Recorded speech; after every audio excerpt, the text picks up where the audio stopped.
So, hello guys, welcome back to my YouTube channel Time Bound Goal. This is Sandeep भैया and guys इस video में मैं बात करने वाला हूँ ट्रिपल एम यूटी गोरखपुर के बारे में। Madan Mohan Malviya university of technology Gorakhpur. अगर मैं इस कॉलेज की बारे में बात करूँ तो कॉलेज बहुत पुराना है, 1962 का ये कॉलेज है। वैसे तो इसे कॉलेज नहीं कहूंगा, अब मैं इसे यूनिवर्सिटी बोलूंगा। 1962 में इस्टेब्लिश हुआ था और पहले एके टी यू के ही अंदर था। पहले हम यूपी टी यू बोलते थे, अभी एके टी यू इसका नाम हो गया। इसका बार बार नाम पता नहीं क्यों चेंज होता रहता है। लेकिन 2013 में ऐसा हुआ था, 2013 में ऐसा हुआ था कि एके टी यू से अलग हो गया और खुद को यूनिवर्सिटी घोषित कर लिया और तब से ये यूनिवर्सिटी ही चल रहा है। अब अगर मैं बात करूं ना ट्रिपल एम यूनिवर्सिटी के बारे में, तो ये बहुत पहले, हम अब तुम्हारे चाचा के ज़माने में या फिर ऐसे बोलो मेरे चाचा के ज़माने में सिविल के लिए बड़ा फेमस कॉलेज था पूर्वांचल के एरिया में। आई एम नॉट सेइंग कि एवरीवेयर, पूर्वांचल में बड़ा फेमस कॉलेज था। आज भी वहाँ के रेलवे स्टेशन पर बहुत सारे इंजीनियर्स ऐसे हैं, civil engineers and mechanical engineers ऐसे हैं या इलेक्ट्रिकल इंजीनियर्स ऐसे हैं जो ट्रिपल एम यूटी के पास आउट हैं। कई बार मैं जाता हूँ तो मुलाकात हो जाती है, तो पता चलता है कि अच्छा आप भी ट्रिपल एम यूटी के पढ़े हुए हैं। तो ये तब का कॉलेज है, काफ़ी रेपुटेटेड कॉलेज था, है ना। उस जोन का, आई एम नॉट सेइंग कि बहुत अच्छा कॉलेज रहा था, यह है ठीक है, ठीक है, बट दैट्स उस जोन का काफ़ी ज़्यादा रेपुटेटेड कॉलेज था। अभी भी जितने भी डिप्लोमा वाले लड़के पूर्वांचल में है ना, बीटेक लेटरल एंट्री में इसी के लिए मर रहे होते हैं। मतलब उनकी प्रिपरेशन चल रही होती है for triple M UT. I am not saying this is a, मतलब काफ़ी बवाल है, लेकिन फिर भी उस जोन में अब चूंकि लोकल है, पूर्वांचल में है, तो इसकी थोड़ी सी डिमांड रहती है। पहले इसका अपना खुद का एग्ज़ाम हुआ करता था, ट्रिपल एम यूटी का अपना एग्ज़ाम हुआ करता था। बाद में उन लोगों ने एग्ज़ाम को हटा दिया।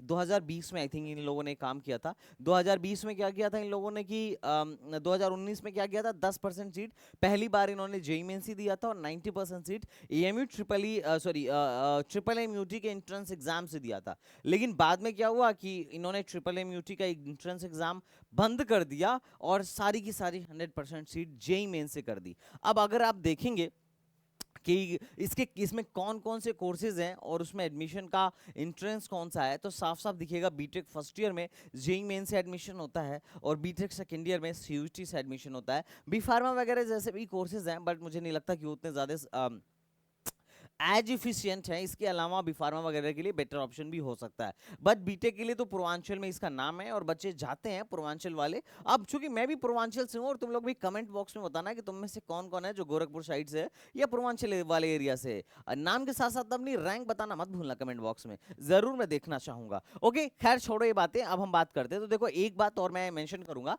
कि ट्रिपल एम यूटी जो है ना, पहले एक गोरखपुर से थोड़ा सा है, गोरखपुर में ही पहले थोड़ा सा आउटर में हमें लगा करता था। लेकिन एम्स बनने के बाद से इसका जो लोकेलिटी है ना भाई साहब, काफ़ी अच्छा हो गया है।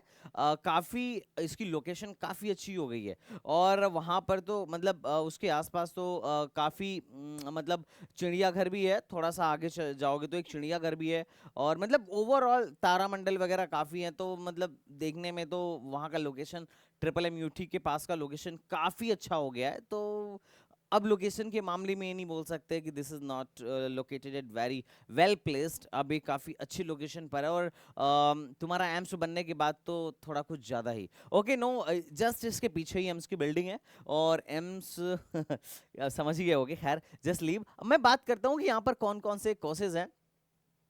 तो देखो, यहाँ पे जो सबसे डिमांडिंग ब्रांच है अभी फिलहाल में कंप्यूटर साइंस एंड इंजीनियरिंग है। कभी यहाँ सिविल की बड़ा ज़्यादा डिमांड थी, फिलहाल में अभी नहीं है।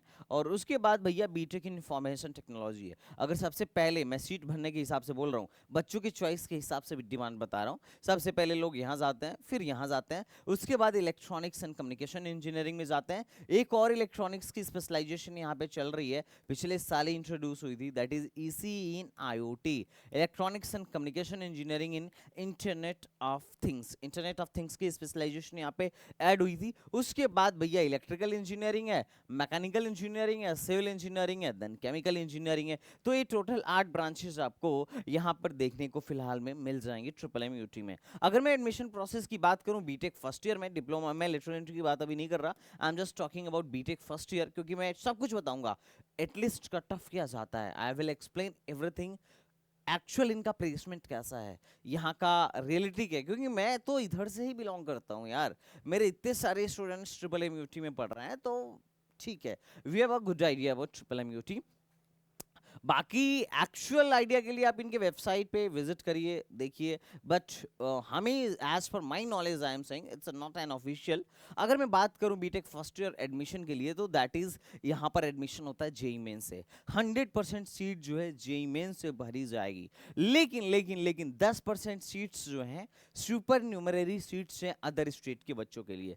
तो आप बात समझ रहे हैं, पहले अगर 100 सीट थी तो 100 सीट होम स्टेट की कर दी गई और 10% सीट इंक्रीज कर दी गई, और इस 10% सीट में अदर स्टेट वालों का क्या होता है, एडमिशन होता है। Are you getting point? और भले 10% तुम्हें देखने में बहुत कम लग रहा हो, लेकिन भैया अदर स्टेट को जितना फायदा होता है ना यहाँ पे, मैं तुम्हें बता देता हूँ, होम स्टेट वाले बच्चों को भी इतना फायदा नहीं होता है। फायदा किस सिलसिले में होता है? तो अदर स्टेट की कट ऑफ लोज आती है और होम स्टेट की कट ऑफ हाइज आती है। उसके पीछे का रीजन ये है कि अदर स्टेट वाले कम अप्लाई करते हैं और होम स्टेट वाले भर भर के अप्लाई करते हैं। तो दैट्स अ वन रीजन। अभी मैं कट ऑफ तुम्हें दिखाऊंगा तो तुम्हें इजीली सब कुछ क्लियर हो जाएगा।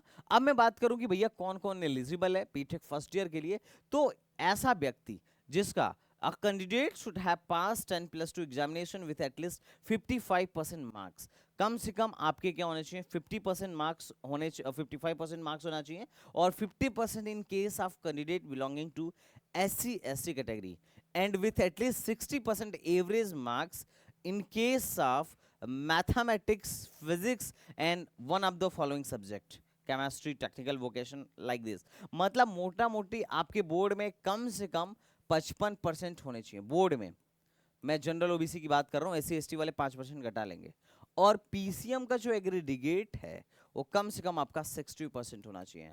अगर आपका बोर्ड में है तो you are eligible for triple M UT. उसके बाद जो दूसरी बात है, पिछले बार मैंने जो प्रैक्टिकली यहाँ पर देखा, जो मेंशन नहीं है, वैसे प्रैक्टिकली जो मैंने देखा कि ये लोग डबल ड्रॉपर को कंसिडर नहीं कर रहे थे लास्ट टाइम। हालांकि इनके ब्राउचर में आज सच मुझे बहुत ज़्यादा कुछ दिखा नहीं इसके बारे में, बट मैं देखा कि एडवांस वालों की तरह, आईटी की तरह इन लोगों ने भी ऐसा डाल रखा था, उसका फॉर्म ही नहीं ले रहे थे। आई डोंट नो इस साल ऐसा होगा कि नहीं, बट पिछले साल बहुत सारे, चूंकि हम लोग काउंसलिंग करते हैं हर साल, 1000 बच्चे हमारे मतलब हजारों की संख्या में बच्चे हमारे काउंसलिंग प्रोग्राम में होते हैं, जिनकी चॉइस फिलिंग पता चल रहा होता है कि हम लोग सामने से बैठा के कर रहे हैं। तो उसमें बड़ी समस्या थी बच्चों के साथ, डबल ड्रॉपर को दे आर नॉट एक्सेप्टिंग। तो ये एक प्रॉब्लम थी। इस बार आई डोंट नो, इन्होंने अपनी, इनकी रूल बुक आएगी तो मैं तुम्हें पढ़ के बता दूंगा कि इनका क्या है, लेकिन पिछले साल तो ऐसा खैर नहीं था। ओके अगर मैं फीस की बात करूं तो इसकी ट्यूशन फीस 56,200 रुपए, ट्यूशन फीस 56,200 रुपए पर एनम है, तो फीस ज़्यादा महंगा नहीं है। हॉस्टल फीस इनका 26,700 रुपए पर एनम है। मेस चार्ज आपको अलग से लगता है 3,000 रुपए, 30,000 पर एनम, मतलब 15,000 रुपए पर सेमेस्टर लगता है। लेकिन अभी जो मुझे हॉस्टल के बच्चों से पता चला है कि इन लोगों ने मेस का फीस बढ़ा दिया है, and that is 18,000 rupees per semester कर दिया, मतलब मोटा मोटी 36,000 रुपए। अच्छा, हॉस्टल में एक बात मैं तुम्हें इंक्लूड करना चाहूंगा कि हाँ वैसे तो कई हॉस्टल हैं, ठीक है, कुछ हॉस्टल ऐसे हैं जिनका खाना, एक आध हॉस्टल ऐसे हैं जिनका बच्चे बता रहे थे फूड की ठीक है, कुछ हॉस्टल में बता रहे थे कि भैया फूड उस हिसाब से नहीं है जो हिसाब से वो एक्सपेक्ट करते हैं। तो खैर हॉस्टल में घर जैसा खाना तो नहीं मिलता है, बट फिर भी वो बता रहे थे सर उससे भी ज़्यादा कम मेरे को लगता है। वो बच्चों का पर्सपेक्टिव है, दैट्स नॉट माइंड, क्योंकि मैंने कभी खाया नहीं है, बट बच्चे कह रहे थे कि नहीं भैया मतलब कुछ ज़्यादा ही लो लगती है। और साथ ही साथ जो हॉस्टल्स हैं इनका मेंटेनेंस नहीं हो रहा है, ऐसा बच्चों का कहना था। जब मैंने उनसे पूछा कि आप अपने कुछ प्रोज एंड कॉन्स बताइए, तो उनका कहना था भैया मेंटेनेंस में प्रॉब्लम थी, हॉस्टल मेंटेनेंस काफ़ी दिन सालों से नहीं हो रही है। तो उनका भी ये कहना है, खैर तुम जब जाओगे वहाँ बिल्डिंग देखोगे तो तुम्हें आइडिया लग ही जाएगा कि व्हाट आई एम सेइंग, है ना। तो फीस के मामले में भैया कुछ खास महंगा तो कॉलेज नहीं है, लगभग 1,20,000 में, मुझे लग रहा है 1,20,000 30,000 में सब निपट जाएगा। तो और उसके बाद उसके अलावा अगर तुम चाहो तो स्कॉलरशिप भर देना, यूपी गवर्नमेंट की स्कॉलरशिप जो आती है उसको भर देना। 55K से तुम्हारा 60K तक, 50K से लेके 60K तक तुम्हारा शुल्क प्रतिपूर्ति हो जाएगी, तुम्हारे पैसे वापस आ जाएंगे। ये भी एक प्लस पॉइंट है गवर्नमेंट कॉलेज में मोस्टली लोगों के आ जाते हैं, बट कई बार गड़बड़ भी हो जाता है। एचबीटीयू में मैंने सुना था कि बच्चों के स्कॉलरशिप होल्ड हो गए थे, लखनऊ यूनिवर्सिटी में होल्ड हो गए थे, एआईटीएच में भी होल्ड हो गए थे, बट ये डिपेंड करता है। बट फिर भी अगर तुम अप्लाई करते हो तो मेरा तो हर बार आया, मैंने जब जब भरा भैया मेरा तो आया। ठीक है, बाकी मैं तुम्हारी किस्मत का नहीं कह सकता कुछ। Okay, just leave this. अच्छा, अब थोड़ा सा ना प्लेसमेंट्स के बारे में बात करते हैं, प्लेसमेंट के बारे में बात करते हैं। अच्छा, प्लेसमेंट के लिए इन्होंने बहुत सारी कंपनीज दिखा रखी हैं कि भैया हमारे यहाँ ये कंपनीज आती हैं। कंपनीज ठीक थी। अच्छा, एक बात और मैं तुम्हें और बताना चाहूंगा, इंक्लूड करना चाहूंगा इसमें, कि अगर तुम में से किसी को भी ऐसा लगता है कि भैया मेरे को गाइडेंस की नीड है, मुझे नहीं समझ में आ रहा which college is best as per my rank, या फिर मैंने देखा हर साल बहुत सारे ऐसे बच्चे हैं जो अपने रैंक को बेस्ट वे में यूटिलाइज कर ही नहीं पाते हैं। इन्हीं ट्रिपल एम में, इसी आईआईटी में, इसी एचबीटीयू में 3-3 लाख रैंक पे भी एडमिशन हुआ है। मोर देन 3 लाख रैंक पे भी, 3 लाख रैंक पे भी एडमिशन हो जाता है स्पोर्ट्स राउंड्स में, या फिर कई बार सीटें वैकेंट रह जाती हैं। बट बच्चों को आइडिया नहीं होता। बच्चा जल्दी जल्दी में अपना एक जगह एडमिशन करा लेता है, कॉलेज भाग जाता है, बाकी इतने सारे काउंसलिंग अपॉर्चुनिटी को देखता ही नहीं है, और ना ही बच्चा प्रॉपर रिसर्च करता है। अब कितने कॉलेज का रिसर्च करे भैया, ऑलरेडी 2000 के आसपास गवर्नमेंट कॉलेजेस एग्जिस्ट कर रहे हैं, अब क्या 2000 का रिसर्च कर लेगा बच्चा? Obviously not. अच्छा, उसमें से अगर टॉप के कॉलेज को भी देखें तो कम से कम 100, मतलब 50 से 100 कॉलेज तो ऐसे हैं जो बिल्कुल कंसिडरेबल हैं, बट बच्चा सिर्फ 5-10 कॉलेजों के बारे में जानता है, उन्हीं में देखता है, और उसके बाद उन्हीं में कहीं एडमिशन लेके सेटल हो जाता है, जबकि उसे बाकी भी देखना चाहिए, बच्चा देख नहीं पाता है क्योंकि उसे उतना नॉलेज नहीं है। ऐसे केस में तुम चैनल को सब्सक्राइब करके रखना, बहुत फायदा मिलेगा। और ऐसे केस में एक और बात मैं तुमसे बोलूंगा, अगर तुम चाहते हो कि तुम्हारी काउंसलिंग हम करें, एसटीबीजी टीम करे, तो डेफिनेटली मस्ट ज्वाइन और काउंसलिंग प्रोग्राम। काउंसलिंग प्रोग्राम कैसे ज्वाइन करना है? बड़ा सिंपल प्रोसेस है। आप यहां पर एसटीबीजी पर जाइए, आप चाहें तो हमारी वेबसाइट से भी कर सकते हैं, और हमारे दिस इज माय वेबसाइट, आप जाके वेबसाइट पर जाके कोर्सेज पर क्लिक करिए। कोर्सेज पर क्लिक करने के बाद यहाँ पर आपको ऑलमोस्ट हर स्टेट की काउंसलिंग का प्रोग्राम दिख जाएगा।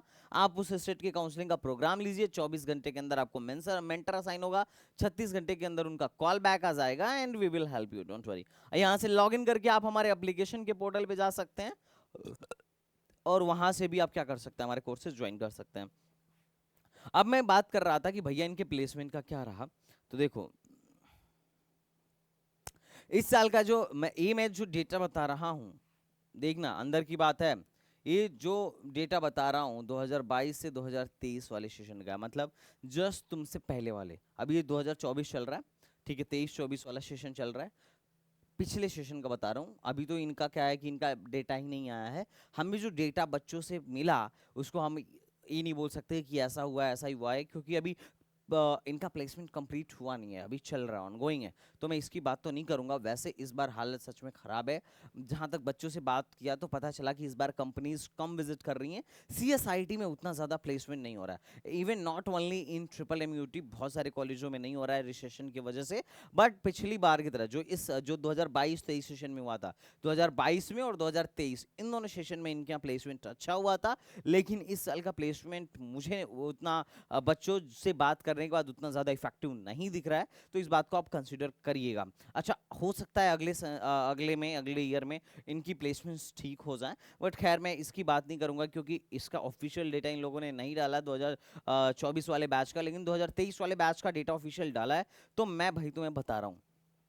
ओके, तो डेटा ये है कि भैया इन्होंने डाल रखा है कि हमारे यहाँ का एवरेज पैकेज 6.8 एलपीए है, और हाईएस्ट पैकेज 52 एलपीए है, और इनके यहाँ टोटल जो ऑफर आया था 937 ऑफर आया था, और आप इनके उस पर भी देख सकते हो, यहाँ पे इन्होंने प्लेसमेंट टीपीओ प्लेसमेंट ऑफिस, मतलब टीपीओ का ब्राउचर भी है, यहाँ से तुम देख सकते हो कि इनका प्लेसमेंट रिकॉर्ड क्या रहा। इसमें डाला था कि इतना ऑफर था, इतना ये था, इतना हाईएस्ट था, और काफ़ी अच्छी अच्छी कंपनीज भी इन्होंने दिखा रखी हैं जो इनके पास रिक्रूटर्स हैं। इनके पास रिक्रूटर्स में कुछ अच्छी कंपनीज भी हैं और कुछ मास रिक्रूटिंग भी हैं। लगभग लगभग मुझे जहाँ तक याद है काफ़ी बच्चों को यहाँ से टीसीएस ले गई थी 3.35 एलपीए के पैकेज पे, ठीक है, मतलब टीसीएस हो गया, कॉग्निजेंट हो गया, बहुत सारी मास रिक्रूटर्स भी यहाँ आती हैं और बल्क में बच्चों को ले जाती हैं। अब देखो यार, 3-3.5 लाख का पैकेज, मैं नहीं कह रहा कि बहुत अच्छा पैकेज है, 4 साल घिसने के बाद, 8 सेमेस्टर घिसने के बाद, जाने कितने असाइनमेंट्स, जाने कितने मिड सेम और इतने इंड सेम देने के बाद, अगर तुम भैया लेके आ रहे हो 3.5 लाख का पैकेज, तो ये बहुत बढ़िया बात तो नहीं रहेगी। अब मास रिक्रूटर में ज़्यादातर वो बच्चे होते हैं जो थोड़े से क्या रहते हैं, मतलब एवरेज एवरेज या बिलो देन एवरेज रहते हैं, बट फिर भी यहाँ पे कंपनीज आती हैं। मैं थोड़ा सा इसके बारे में तुम्हें और डिटेल में समझाता हूँ। इनके यहाँ जो हाईएस्ट पैकेज रहा पिछले साल का 52 एलपीए का रहा, 52 एलपीए का रहा। एक थी उनका गूगल में हुआ था, एक दीदी थी कोई, उनका गूगल में हुआ था 52 एलपीए का। और उसके बाद 2021-22 सेशन में लगभग लगभग ऐसे 40 के आसपास, मतलब 40-45, मतलब 40 to 50 के बीच में रहा। 2017-18 में तो मात्र 10 लाख का था, 18-19 में भी 10 लाख का ही था।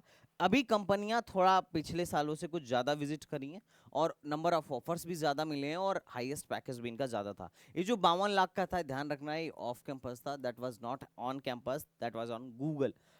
अगर नंबर ऑफ ऑफर्स की बात करूं तो नंबर ऑफ ऑफर्स 2021-22 में, मैंने बोला ना 21, और मतलब 2022 और 2023, इन दोनों ईयर्स में इनके प्लेसमेंट काफ़ी अच्छे रहे हैं। इन दोनों ईयर्स में इनके प्लेसमेंट काफ़ी अच्छे रहे। देखो हाईएस्ट पैकेज तो मैं कभी नहीं देखता, लेकिन ओवरऑल जो नंबर ऑफ ऑफर है वो कंसिडरेबल है। और 22 वाले सेशन में भी और 23 वाले सेशन में भी, इन दोनों में नंबर ऑफ ऑफर्स इनके अच्छे खासे थे। इस बार 976 थे, पिछली बार 1000 से ज्यादा बच्चों को जॉब ऑफर हुआ था ट्रिपल एम यूटी में, तो ये that's a good point. But इस साल का जो सिनेरियो है ऐसा बिल्कुल भी नहीं है। अब अगर मैं बात करूं ना इनके और बाकी के कुछ अचीवमेंट्स की जो इन्होंने अपने वेबसाइट पे डाल रखा है, तो इनका था कि आराध्या त्रिपाठी, देखो इन्हीं का 52 लाख का पैकेज गूगल पे लगा था और ये ऑफ कैंपस था। उसके अलावा आकांक्ष सक्सेना का जो था, आईटी से थे, फाइनल ईयर में इनको 42 एलपीए लगा था, ठीक है, एक्सपीडिया में। उसके अलावा जो इनका ये माइक्रोसॉफ्ट में एज अ इंटर्न ज्वाइन किए थे 1 लाख, मतलब 1.25 लाख की सैलरी पर। और अदिति श्रीवास्तव सीएससी से थी, बीटेक फाइनल ईयर। और आर्यन परिहार ईसी के थे। तो ये लोग माइक्रोसॉफ्ट में एज अ इंटर्न ज्वाइन हुए थे। और उसके बाद इनका 34 एलपीए का लगा था, और रूपाल सिंह करके थे, इनका 34 एलपीए का था। और उसके बाद इनका 19.2 एलपीए का था। जसपे यहाँ पर आई थी, जसपे उसने 27 एलपीए का पैकेज दिया था। तो ये कुछ इनके टॉप के अचीवमेंट्स हैं जिन बच्चों के काफ़ी अच्छे रहे, मतलब काफ़ी अच्छा पैकेज रहा, या फिर उनका कुछ प्रोजेक्ट में बहुत बढ़िया इन्वॉल्वमेंट रहा। तो these are some achievements provided by triple M U T. Okay, अब सवाल ये आता है, इनका एक जो ज़रूरी सवाल है जो हम लोग बार बार देखते हैं, that is NIRF data. NIRF data में 2022-23 के डेटा में इन लोगों ने दिखाया है कि 781 बच्चे थे, जिसमें से 657 बच्चे प्लेस्ड हो गए। ध्यान से देना, 781 बच्चे थे जिसमें से 657 बच्चे प्लेस्ड हो गए। और 11 लाख, 11.5 लाख का इनका मीडियन सैलरी था, जो मेरे को थोड़ा ना रास नहीं आई, बिल्कुल भी रास नहीं आई। अचानक से इससे इसके पिछले सेशन में, जबकि 22 में भी काफ़ी अच्छा इनके यहाँ से प्लेसमेंट हुआ था, फिर भी इनके यहाँ 45 4.5 लाख का ही 4.5 लाख का ही मीडियन सैलरी था। अचानक से 11.5 लाख का मीडियन सैलरी कैसे हो गया, आई डोंट नो। अगर तुम्हें से किसी को ज़्यादा पता हो तो बताना। मैंने तो थोड़ा बहुत इस पे बच्चों से बात किया, थोड़ा रिसर्च किया, but I was not full satisfied with my own results, क्योंकि पेपर पे कुछ और लिखा है और मेरे रिसर्च इससे कोइंसाइड नहीं कर रहे थे। तो मैं इस पे कोई कमेंट नहीं कहूँगा, क्योंकि ऑलरेडी ये डेटा जो है एमएचआरडी का दिया हुआ डेटा है, तो मैं इसे गलत कैसे कह सकता हूँ। एंड मैं कौन होता हूँ, कॉलेज ने डेटा ऑफिशियली सबमिट करी है, बाकी तुम लोग अपने हिसाब से देख लेना। मेरा काम है बस एक अपना व्यू देना, एक अपना आइडिया देना। आई am not harming any college, मैं किसी कॉलेज को डिफेम नहीं कर रहा। और अब मैं संतुष्ट नहीं हूँ तो मैं भी नहीं कह सकता कि नहीं यही है, ऑब्वियसली बात है, मैं अपने उसको भी नहीं दबा सकता। तो ये तुम्हारे ऊपर मैं छोड़ता हूँ। ओके, अब देखो इनकी कनेक्टिविटी जो है एयरपोर्ट से 5.3 किलोमीटर की है, तो एयरपोर्ट से नज़दीक है। और गोरखपुर जंक्शन से लगभग लगभग 7 किलोमीटर दूर हैं लोग। तो अब लोकेलिटी की चिंता मत करो, रिमोट एरिया में नहीं है, लोकल एरिया में नहीं है, काफ़ी अच्छा एरिया है इनका। तो अब बिना फिक्र के टेंशन फ्री होके जा सकते हो। इनके कुछ टॉप के एलुमिनाइज हैं, तुम यहाँ पर देख सकते हो कि दीज आर द टॉप एलुमिनाइज। और क्या कहते हैं कि जो यहाँ के पास आउट हो चुके हैं। तो अब चूंकि 1962 का कॉलेज है यार, तो इसका एलुमिनाई नेटवर्क अच्छा होगा ऑब्वियसली। हाँ, हालांकि ये बात अलग है कि पूर्वांचल में है, बट फिर भी इसका एलुमिनाई नेटवर्क बहुत अच्छा है, तो ठीक है। ये कुछ एलुमिनाई हैं, तुम यहाँ पे देख सकते हो। ओके, तो I hope you are getting my point. तो these are the some achievements of this college. और अब हमारा जो मेन मुद्दा है दैट इज कट ऑफ, की ट्रिपल एम यूटी का कट ऑफ क्या जाता है। तो मैं उठाता हूँ ओपन कैटेगरी से, और ओपन कैटेगरी क्योंकि ये सबसे ज़्यादा इंपॉर्टेंट है। ट्रिपल एम यूटी बहुत अच्छा है, पर तुम्हें मिल रहा है कि नहीं मिल रहा है ये पता होना चाहिए। तो देखो, स्पॉट राउंड की मैं बात नहीं कर रहा, मैं राउंड 5 तक की बात कर रहा। स्पॉट राउंड में वैसे भी सीएससी, आईटी और ईसी की सीटें यहाँ बचती नहीं है। इलेक्ट्रिकल की बचती हैं तो उसकी बात हम अलग से करेंगे, बट अभी जो है ये है। तो अब देखो यहाँ पर अगर मैं बात करूँ, तो यहाँ पर जो कंप्यूटर इंजीनियरिंग है, ऑल इंडिया मतलब all over India, other state वाले भी यहाँ पे आ जाएंगे, उनको कंप्यूटर इंजीनियरिंग 72,956 पे मिला था, ठीक बात। और होम स्टेट को, जनरल वालों को 5,3914 पे मिला था। बात समझ रहे हो, मतलब 53,914 पे मिला था। मतलब 53,000 पे होम स्टेट वालों को जो चीज दे रहे हैं, अदर स्टेट वालों को 72,000 पे देख रहे हैं। सोच रहे हो जो बंदा बिहार का है उसे कितना फायदा हो रहा होगा, यूपी में फायदा हो रहा होगा, झारखंड का है यूपी में फायदा हो रहा है। देख रहे हो ना। अब देखो यहाँ बिहार और झारखंड वाले ही ज्यादा आते हैं, फैक्ट है। क्योंकि यूपी से वही सटे है ना, पूर्वांचल के बाद बिहारी तो लग जाता है। उसके बाद इंफॉर्मेशन टेक्नोलॉजी में हम लोगों की जो होम स्टेट की कट ऑफ गई थी 61,000 गई थी, और बाहर वालों की 90 मतलब लगभग लगभग 89-80 हजार के आसपास कट ऑफ गई थी। इलेक्ट्रॉनिक्स की बात करूं तो होम स्टेट का 75 गया था, और लगभग लगभग अदर स्टेट का 90 गया था। देख रहे हो कितना फायदा है, अदर स्टेट को देख रहे हो कितना फायदा है। वो 10% सीट जो मैंने शुरू में बताया ना कि हल्के में मत लेना, बिल्कुल मत लेना। हाँ, ये अलग बात है कि हो सकता है वीडियो देखने के बाद से बाहर वाले ज्यादा अप्लाई करें तो बाहर वालों का पत्ता कट सकता है, लेकिन फिर भी सिविल इंजीनियरिंग इन हमारी देखो कितने पर मिली है। सिविल इंजीनियरिंग होम स्टेट को 1,41,000 रैंक पे मिली है, और बाहर वाले को 4 लाख रैंक पे मिली है। 4 लाख रैंक पे, देख रहे हो ना, आइडिया तुम लगा लेना। इलेक्ट्रिकल इंजीनियरिंग हमारे लिए नहीं, होम स्टेट को 95 और बाहर वाले को 1,21,000। उसके अलावा मैकेनिकल इंजीनियरिंग तुम देख सकते हो कि 1,18,000 होम स्टेट और 1,62,000 other state. Chemical engineering 1,40,000 home state और 5,57,000 अदर स्टेट। अब 1,40,000 होम स्टेट और 5,57,000 अदर स्टेट, तुक बैठ रहा है, तुम्हें आइडिया लग ही रहा होगा। अब ये जो बोल रहा था ना इंटरनेट ऑफ थिंग्स वाली, ये 78,000 होम स्टेट और 92,000 अदर स्टेट, तो इससे तुम्हें आइडिया लग जाएगा अदर स्टेट को क्या जबरदस्त फायदा होता है यहाँ पर। ओके, इसके अलावा ये ओबीसी की कट ऑफ है, डिटेल में देख लेना। ये बीसी कैटेगरी की कट ऑफ है, और उसके बाद से ये एससी कैटेगरी की कट ऑफ है, और बस एससी कैटेगरी और बीसी कैटेगरी का कट ऑफ हम लोगों ने दिखाया हुआ है। बाकी तुम इनके ओआर सीआर में जाके देख सकते हो। गर्ल्स का अलग से रिजर्वेशन है। और एक बात ध्यान रखना, अगर आप आउटर स्टेट से हो, और अगर आप जैसे आप बिहार के और बिहार के ओबीसी भी हो ना, तो यूपी में आओगे तो आपका सिर्फ जनरल, आप जनरल ही कंसीडर किए जाओगे, ओबीसी कंसीडर नहीं किए जाओगे। ये अदर स्टेट वालों का एक ड्रॉबैक है। इसके अलावा एक और ड्रॉबैक है अदर स्टेट का, सॉरी खैर वो ड्रॉबैक नहीं है, वो तो खैर फायदा ही है। स्पॉट राउंड में क्या होता है ना, स्पॉट राउंड में ध्यान रखना, स्पॉट राउंड में 3-3 लाख रैंक तक केमिकल या सिविल मिलने की संभावना रहती है, और अदर स्टेट की अगर सीटें बचती हैं तो उनको तो इससे भी लो रैंक तक एडमिशन मिल जाता है। तो स्पॉट के लिए अलग से आना, बिल्कुल स्पॉट में बहुत फायदा होता है, और हम लोग तो स्पॉट में अपने बच्चों को भिजवाते भी हैं। तो अगर तुम हमारे थ्रू हो तो फिर तो टेंशन की बात ही नहीं है, हम लोग तुम्हें डेफिनेटली जब स्पॉट जब भी शुरू होगा तो काउंसलिंग में भिजवाएंगे। इसके अलावा अगर ट्रिपल एम यूटी के बारे में तुम्हें और कुछ भी जानना हो या कोई पॉइंट मेंशन करना हो तो डेफिनेटली तुम कर सकते हो। अब रही बात कौन कौन सी कंपनीज यहाँ आती हैं, तो इसका लिस्ट यहाँ पर तुम देख सकते हो। जैसे जो मैंने बोला ना, आई थी। इसके अलावा ये इन लोगों ने काफ़ी सॉफ्टवेयर्स के नाम दे रखे हैं, देखो पेटीएम वगैरह, फलाना ढिमकाना। टीसीएस यहाँ की प्रमुख कंपनी है, टेक महिंद्रा है, टाटा इलेक्ट्रॉनिक्स है, तेजस नेटवर्क है, तेजस भी ठीक ठाक कंपनी है। ठीक है, तो इन लोगों ने काफ़ी ज़्यादा कंपनीज का वो दे रखा है कि इनके यहाँ कौन कौन से इनके रिक्रूटर्स हैं जो कुछ पास्ट ईयर्स में आए हुए हैं। तो इससे तुम्हें भी आइडिया लग जाएगा कि आईटी सेक्टर की कितनी कंपनीज आ रही हैं और बाकी किस सेक्टर्स की कितनी कंपनीज आ रही हैं। बाकी तो ट्रिपल एम यूटी ठीक है, नाम है काफ़ी इस कॉलेज का, तो डेफिनेटली जो लोग इधर के हैं कंसीडर करना चाहें बिल्कुल कर लीजिए। इसके अलावा अगर कोई पॉइंट छूट गया हो तो बता दीजिएगा। और सीएसआईटी का पिछले साल और उसके पिछले साल भी प्लेसमेंट काफ़ी मचा के हुआ था, इसी का भी सीएससी वालों के साथ ही हो जाता है। इस साल थोड़ा सा रिसेशन की वजह से मुझे जहाँ तक आइडिया मिला है, बच्चों से इन्फॉर्मेशन मिली है, कम हो रहा है प्लेसमेंट। फिर भी इस बार एलएनटी वेलेंटी सिविल विल के लिए आई थी, तो कोर में इस बार भी प्लेसमेंट हो रहा है। Okay, I hope you are getting my point. तो वीडियो में अगर कुछ रह गया हो तो नीचे कमेंट बॉक्स में बता देना, और कोई हमारा पुराना स्टूडेंट ट्रिपल एम यूटी का वीडियो देख रहा है तो भैया अपना सजेशन जरूर देना कि क्या पॉइंट मिस हो गया, आगे मैं जरूर इसको मेंशन करूंगा। तो चलो मिलते हैं नेक्स्ट वीडियो में, तब तक के लिए बाय बाय, टाटा एंड जय हिंद।